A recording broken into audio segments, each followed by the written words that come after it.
우리 한 절씩 교독하면서 읽도록 하겠습니다. 아론은 자기를 위한 속죄제의 수송아지를 들이되 자기와 집안을 위하여 속죄하고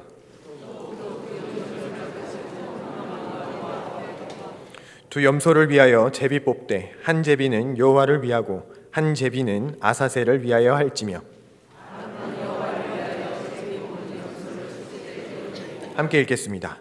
아사셀을 위하여 제비 뽑은 염소는 산채로 여호와 앞에 두었다가 그것으로 속죄하고 아사셀을 위하여 광야로 보낼지니라. 아멘. 네, 오늘 본문을 읽어보셨는데 이게 무슨 이야기인가 싶으실 것 같습니다. 저도 왜 이 본문을 들고 나왔을까 고민이 돼요. 왜 이렇게 어려운 본문을 들고 나왔을까? 예, 함께 말씀을 통해서 어렵지만 하나님께서 저와 여러분들에게 주시는 하나님의 은혜를 나누고자 합니다. 대략 10년 전쯤에 받았던 질문이 있습니다. 너무도 당연한 게 교회 안에서 사용되는 단어들인데 전도사님께서 저희 딱 물어보시는데 왜 이런 걸 질문하셨을까 당황했었습니다. 여기 계신 분들은 아마 다 알고 계실 거라 생각됩니다. 그 전도사님의 질문이 이거였습니다. 목사님, 오순절, 사순절 뭔가요? 다 알고 계시죠? 오순절은 무엇이고 사순절은 무엇인가요? 오순절은 예수님의 부활부터 성령 강림절까지 50일 기간, 이걸 오순절이라고 부르고요.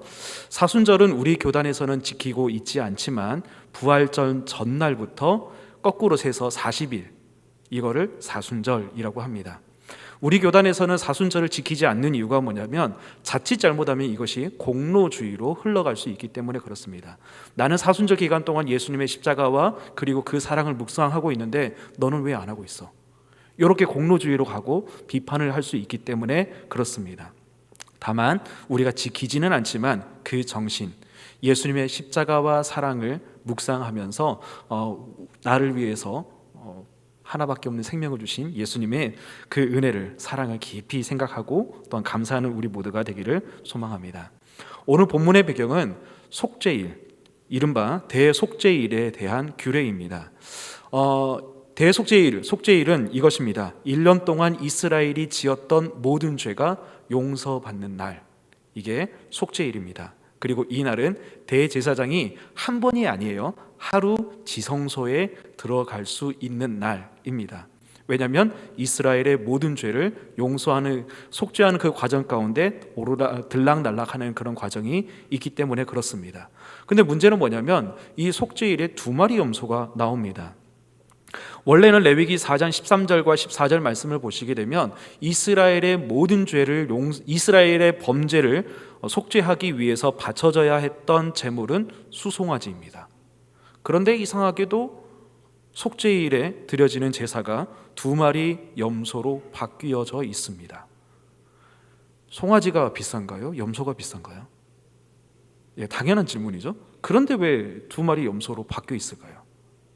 허락된 시간 안에서 함께 생각해 보고서 오늘 말씀을 통해서 함께 은혜를 나눠보고자 합니다. 레위기 어렵습니다. 박철원 교수님께서 이런 말씀을 하셨어요. 레위기를 공부하면 내 미기가 닥친다. 도통 읽어도 무슨 말인지 모르겠다. 예, 제사법 이해가 안 돼요. 그리고 십자가로 그 모든 의식법이 폐기가 됐기 때문에 우리에게는 그것이 적용되지 않는데 이것을 공부하려고 하면 어렵습니다. 다만 이스라엘에게는 이 레위기가 너무도 중요했습니다. 왜냐하면 하나님께서 나와 함께 하시고 나를 지켜주시고 나를 인도해 주시는 게 너무도 은혜롭고 기뻐요. 그런데 한편으로는 두렵고 불편합니다. 왜냐하면 자칫 잘못하면 죽거든요. 그래서 레위기의 주제가 뭐냐면 어떻게 하면 거룩해질 수 있을까? 그리고 그 거룩을 유지하면서 사는 방법은 무엇인가? 이거를 알려주는 것이 바로 레위기입니다. 레위기가 얼마나 어렵냐면요, 대표적으로 이렇습니다. 재물을 죽이는 사람이 누군가요? 왜 이런 질문을 하시나 싶죠? 너무나 당연히 알고 있는 건데 재물을 드리려면 죽여야 되잖아요. 그걸 죽이고 각을 뜨는 사람은 누구일까요? 레위기 1장 5절 말씀입니다. 제가 읽어드리겠습니다. 그는 여호와 앞에서 그 수송아지를 잡을 것이요 아론의 제사장들은 그 피를 가져다가 회막문 앞 제단 사방에 뿌릴 것이며.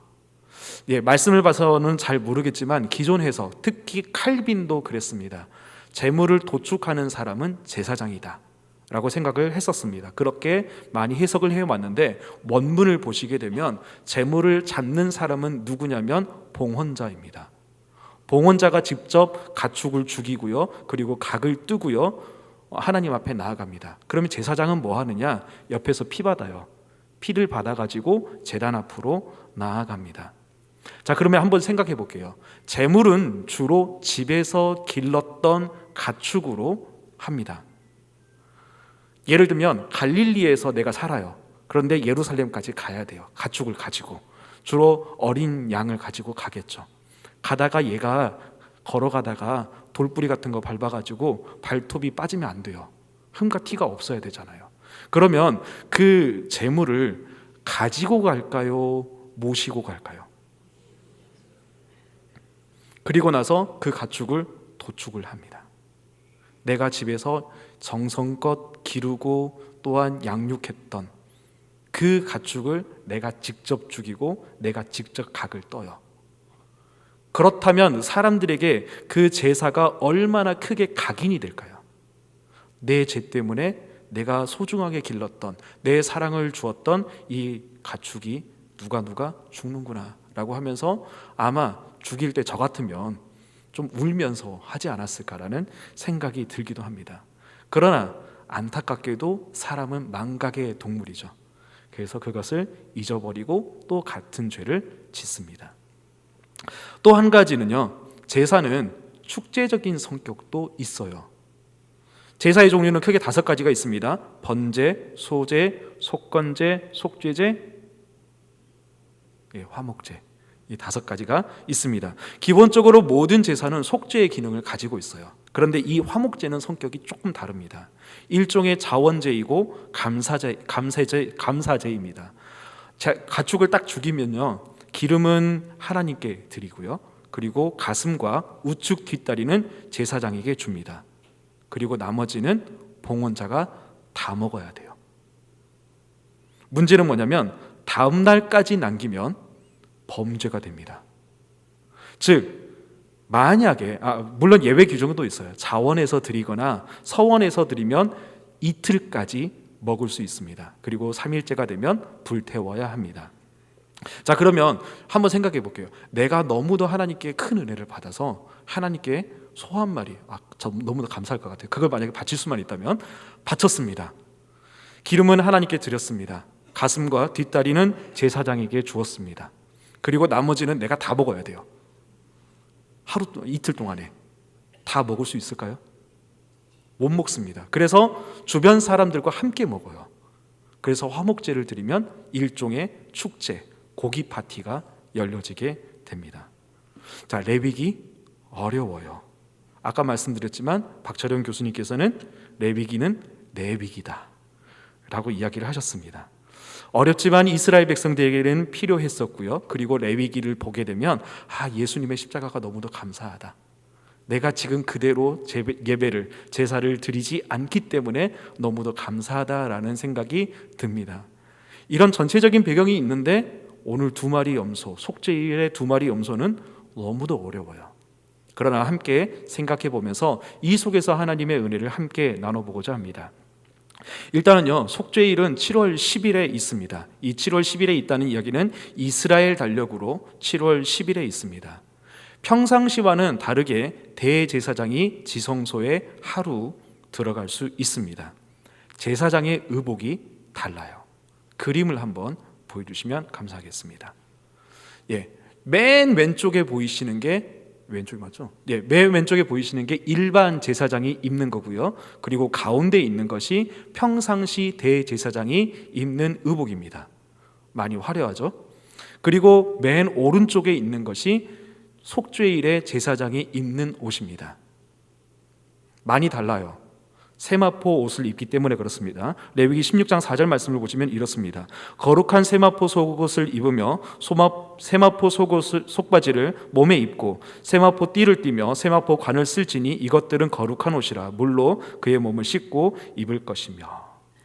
우리가 생각하는 대제사장의 옷은 굉장히 화려합니다. 그래서 우리가 많이 생각하는 게 대제사장의 옷에 성리와 금방울을 달아서 지성소에 들어갈 때 막 움직이면서 소리를 내서 제사장이 죽으면 이게 끌어낸다, 이렇게 생각을 많이 합니다. 그런데 아까 보셨지만 속죄일에 있는 대제사장의 옷은 그 금방울과 성류를 달 수가 없어요. 완전히 하얀 세마포 옷을 입기 때문에 그렇습니다. 결국은 대제사장은 죽어서도 안 되고 죽을 수도 없어요. 자칫 잘못하면 죽잖아요. 그래서 어떻게 하냐면 요세푸스의 기록에 의하면 한 달 동안 대제사장을 감금시켜 놓고 이렇게 해야 됩니다라고 교육을 했었다라고 합니다. 레위기 16장 2절과 3절 말씀을 보시면 이런 말씀이 있습니다. 아론이 성소에 들어오려면 수송아지를 속죄 제물로 삼고 순양을 번제 제물로 삼고 거룩한 세마포 속옷을 입으며 세마포 속바지를 몸에 입고 세마포 띠를 띠며 세마포 관을 쓸지니 이것들은 거룩한 옷이라 물로 그의 몸을 씻고 입을 것이며. 네, 대제사장이 속죄일에 이렇게 제사를 드리는데 자신도 속죄 제물을 드려야 한다는 하나님께서 말씀을 하십니다. 왜냐하면 대제사장 역시도 부족하고 죄 많은 인간이기 때문에 그에게도 속죄 제물이 필요합니다. 그리고 수송아지의 피를 받아서 지성소에 들어갑니다. 잘못하면 죽을 수 있어요. 그리고 내가 죽으면 그 지성소 안에 누구도 들어올 수 없기 때문에, 그리고 그 제사장의 시체를 꺼낼 수도 없기 때문에 내가 죽으면 대속죄일도 망치게 됩니다. 기도하는 마음으로 그 모든 집례를 진행했겠죠. 지성소에 그 피를 바르고 다시 나옵니다. 그때 대제사장이 어떤 마음일까요?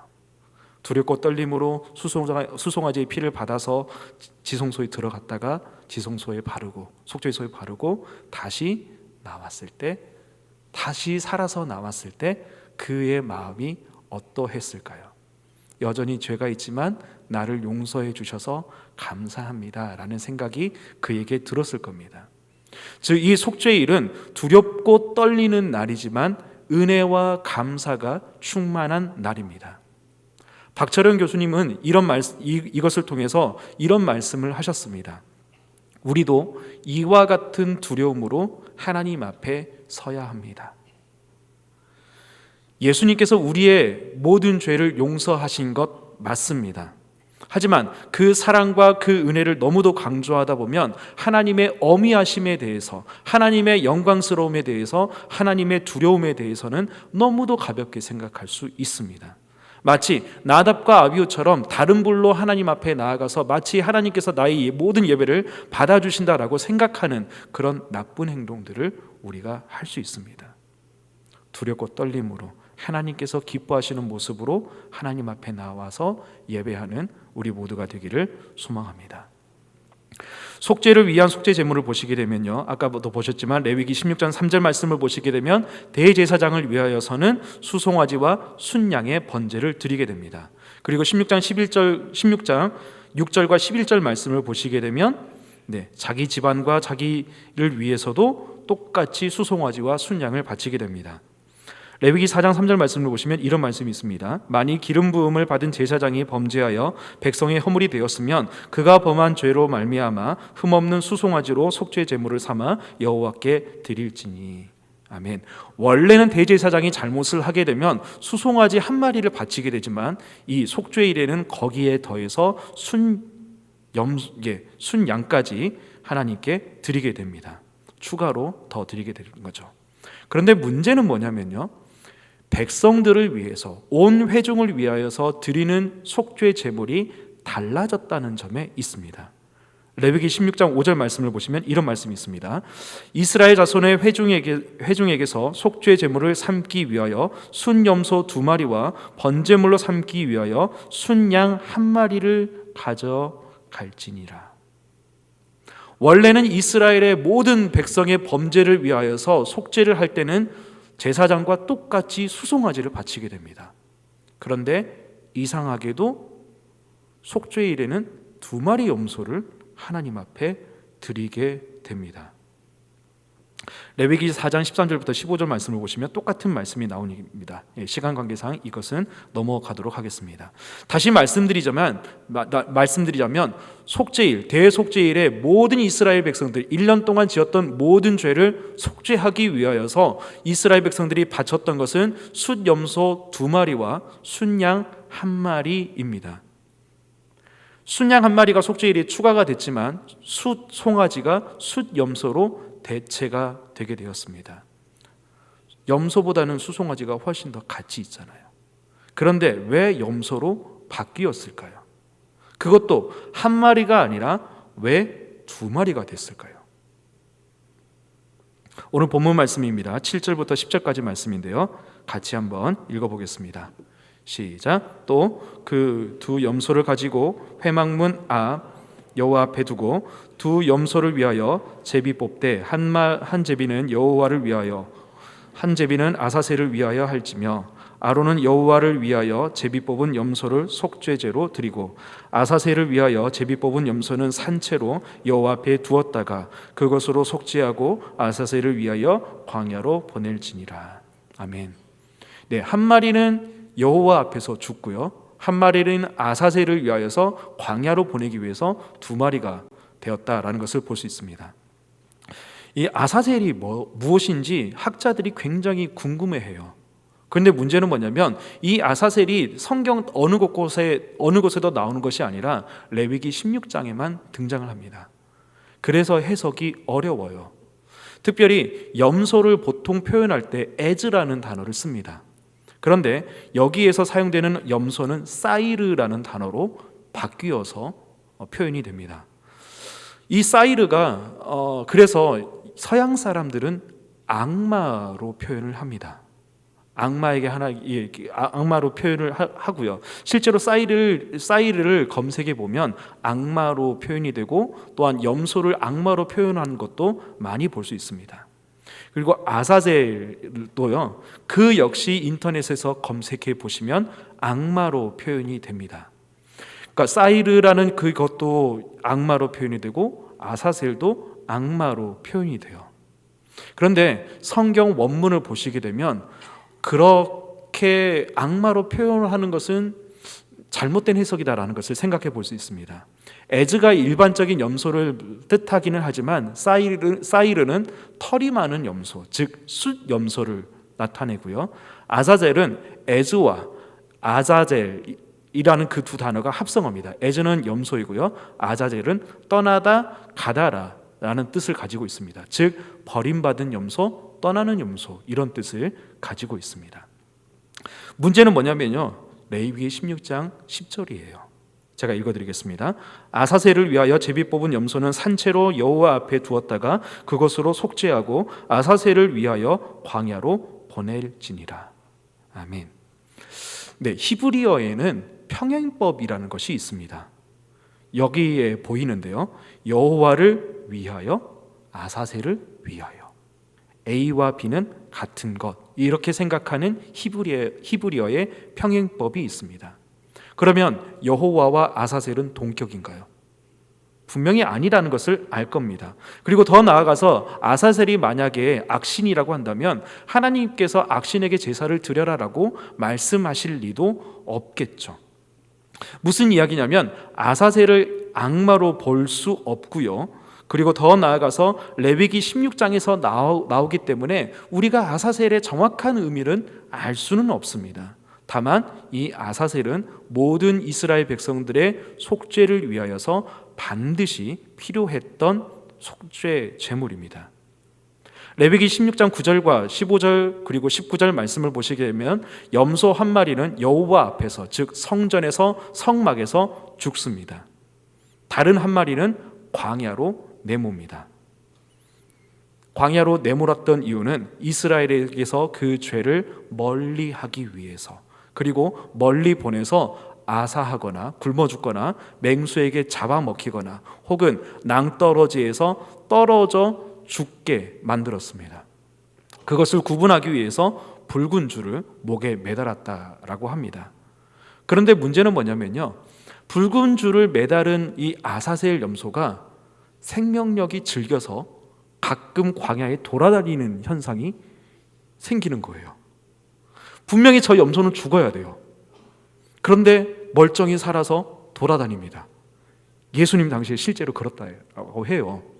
그래서 실제로 어떻게 했냐면 이렇게 했었습니다. 그림을 보여주세요. 네, 일부러 낭떠러지에 밀어뜨려서 죽였다라고 합니다. 저 그림은 랍비들이 그린 그림입니다. 네, 염소를 제사장이 억지로 끌고 가서 낭떠러지에서 밀어뜨렸다. 요세푸스의 기록에도 나와 있고요. 랍비들이 그린 그림입니다. 그리고 더 신기한 건 뭐냐면요, 저기 붉은 줄 있잖아요. 네, 그 아사셀 염소에 있는 목에 있는 붉은 줄이 아사셀이 죽는 순간 하얀 줄로 변했다라는 믿기 어려운 전설까지도 전해집니다.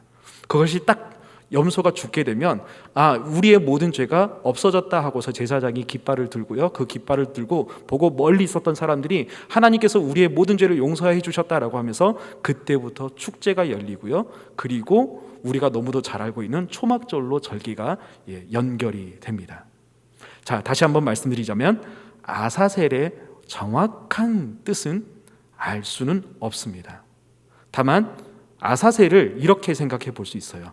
죄를 멀리 치워버리시는 하나님. 그래서 시편 103편 12절 말씀이 생각납니다. 같이 한번 읽어보겠습니다. 동이 서에서 먼 것 같이 우리의 죄가를 우리에게서 멀리 옮기셨으며. 아멘. 다시 말씀드리지만 아사셀의 정확한 뜻은 알 수는 없지만 이스라엘의 죄를 짊어지고 멀리 가서 광야에서 죽는 염소가 아사셀입니다.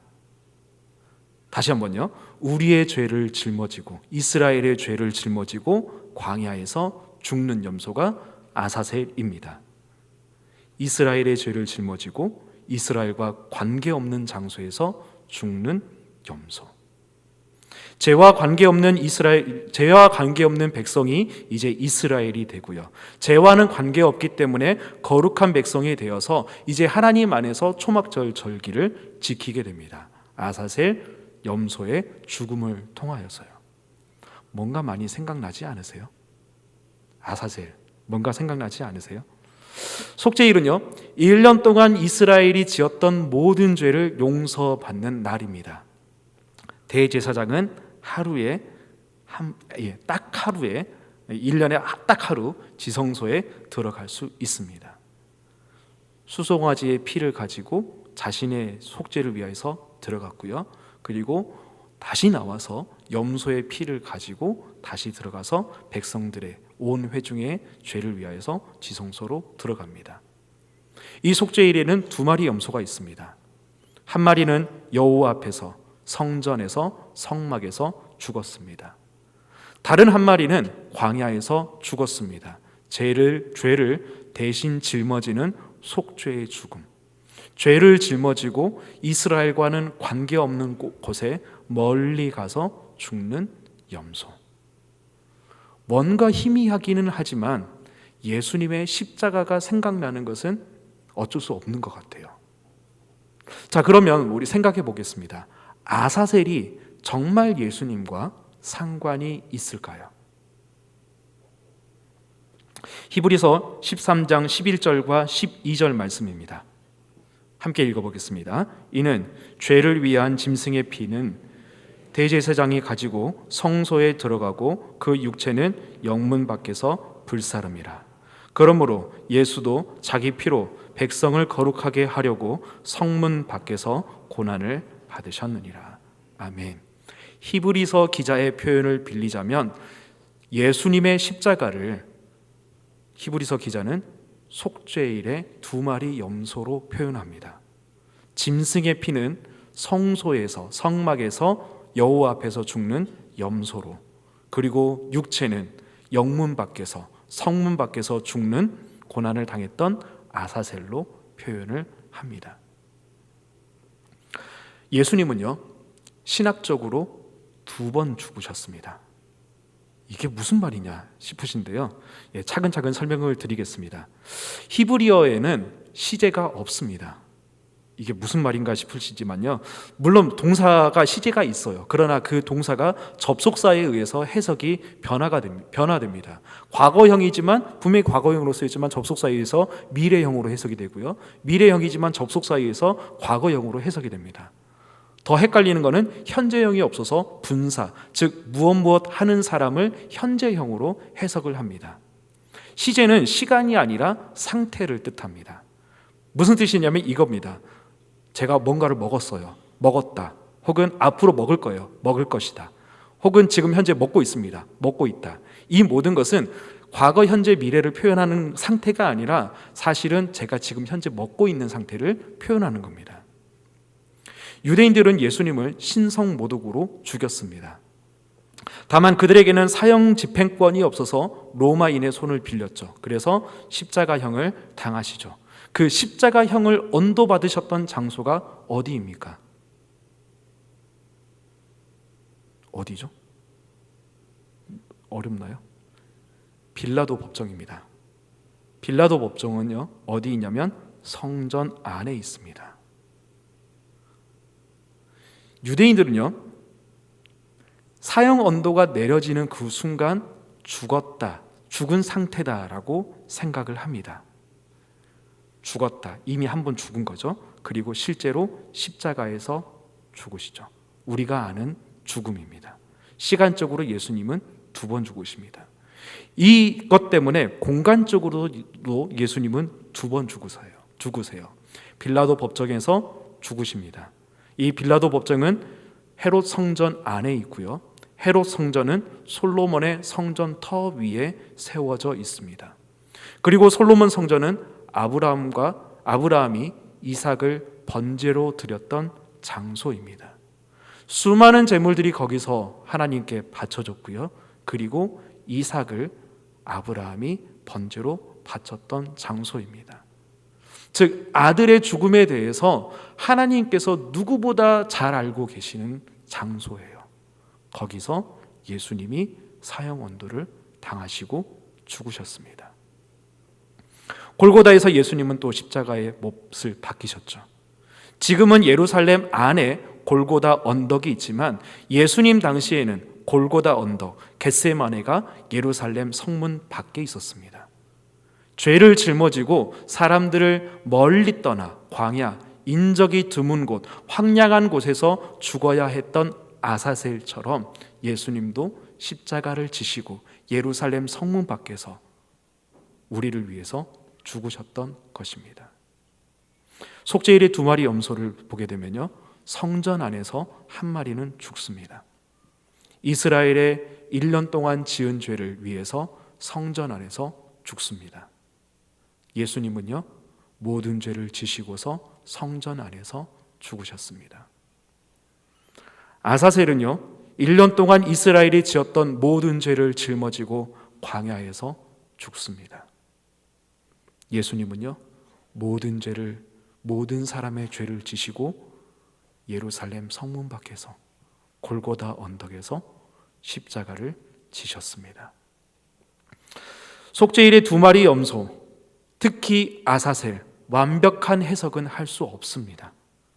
그러나 희미하게 이 속죄일의 2마리 염소를 통하여서 우리는 예수님의 십자가를 생각해 볼 수 있습니다. 아사셀 여전히 난제예요. 구약학자들, 신학자들 풀지 못합니다. 여러 가지 문제가 있어요. 왜 속죄일에 굳이 2마리 염소로 드렸을까? 훨씬 더 값진 수송아지가 아니라 염소로.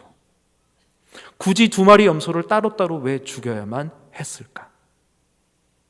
아사셀 염소를 광야로 끌고 갔던 사람은 또 누구인가? 왜 이렇게 복잡한 절차를 거쳐야만 했을까? 구약 안에서는 해결이 안 돼요. 레위기 16장에서 해결이 안 돼요. 그러나 우리가 알고 있는 것은 속죄를 위한 필요한 절차였고요, 워낙 표본이 적어서 정확한 의미는 알 수가 없습니다. 그러나 분명한 것은 구약에서는 그것이 해결이 불가능했지만 예수님 안에서는 그것이 해결이 됩니다. 잘은 모르지만 나를 위해서 예수님은 2마리 염소로 죽으셨습니다. 성전 안에서 나를 위해서 죽으셨고요. 나의 죄를 지시고서 저 십자가를 지시고 골고다에서 죽으셨습니다. 복잡하고 어려운 이야기입니다. 네, 다 잊으셔도 괜찮아요. 딱 하나만 기억하세요. 예수님은 구약의 제사를 성취하셨습니다. 속죄일의 2마리 염소를 통하여서 예수님은 우리의 모든 죄를 지셨습니다. 속죄일이 2마리 염소를 보게 되면요, 1마리 염소, 성전 안에서 죽었던 염소, 그리고 아사셀 염소는 매년 반복해서 죽어야 해요. 하지만 예수님의 십자가는 단 한 번에 드렸던 그 제사로 우리의 모든 죄가 용서되었습니다. 우리는요, 사순절을 지키지는 않습니다. 그것이 공로주의로 흘러갈 수 있기 때문에 그렇습니다. 그러나 예수님의 십자가를 더 깊이 생각하는 우리 모두가 되기를 소망합니다. 매년 반복되는 아무 의미 없는 절기가 아니라 나를 위해서 피를 쏟으신, 내 죄를 대신 담당하신, 하나뿐인 생명을 우리에게 주신 그 예수님의 사랑, 그 사랑을 더 많이 깨닫고 더 많이 알아가고 그 사랑에 감사하고 또한 그 사랑을 예수님을 알지 못하는 사람들에게 전해줄 수 있는, 내가 받은 그 사랑이 얼마나 큰 사랑인지 전해줄 수 있는 우리 모두가 되기를 간절히 소망합니다. 기도하겠습니다. 하나님 감사합니다. 너무도 어려운 이야기였지만 2마리 염소, 속죄일에 모든 백성의 죄를 사하기 위하여서 죽었던 2마리 염소를 통하여서 예수님의 죽으심을 우리가 다시 한번 생각해 보게 되었습니다. 예수님은 성전 안에서 죽으셨고 또한 골고다 언덕에서 죽으셨습니다. 우리의 죄를 없이 하시기 위하여서 모든 죄를 다 담당하시고 하나뿐인 생명을 우리에게 주시면서 우리의 모든 죄를 용서하셨습니다. 그 사랑을 평면적으로 글로만 아는 것이 아니라 그 사랑의 너비와 길이와 높이와 깊이가 얼마나 충만한지 깨닫는 저희들 될 수 있도록 도와주셔서 주님을 더 많이 사랑하고 더 깊이 사랑하는 저희들 될 수 있도록 도와주시고 그 사랑을 전할 수 있는 우리 모두가 될 수 있도록 도와주시옵소서. 감사드리며 예수님의 이름으로 기도합니다. 아멘.